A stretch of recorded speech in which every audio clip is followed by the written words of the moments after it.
My name is Kobo Maxence and I am from Paris, France.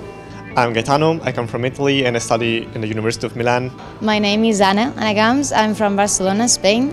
Hi, I'm Noah, I'm from Japan. Hi, my name is Denis, I'm from Ukraine. I'm Mikael, I come from Helsinki, Finland. I'm Mariana, I'm from Portugal.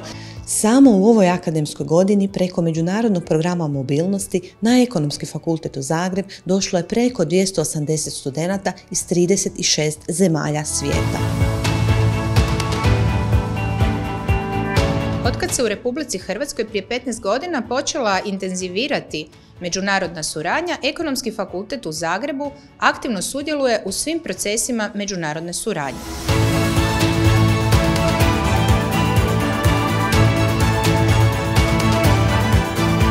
The professors here are really helping us to achieve our goals. I've been liking a lot. Zagreb gave me the opportunity to meet a lot of people, nice people.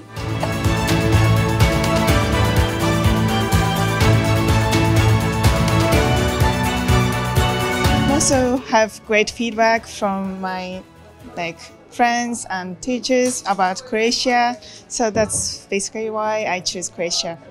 It's what I was looking for as an Erasmus. And I thought it was an incredible opportunity to come here because maybe you can learn English, improve your English level, also to know people, other cultures, know the city, or maybe travel around the country. So to me, going to an exchange program is pretty important in the development of the student life. We get to know more about diversity and meet people from all around the world. So culturally, it has been a great impact on me. Vjerujem da je Ekonomski fakultet u Zagrebu vodeća institucija po mobilnosti studenata i nastavnika i ponosna sam na to.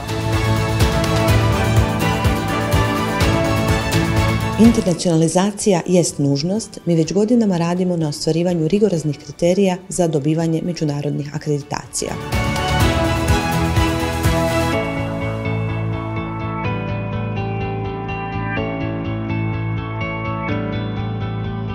Sada, da bismo održali svoj status, moramo kontinuirano dokazivati da napredujemo.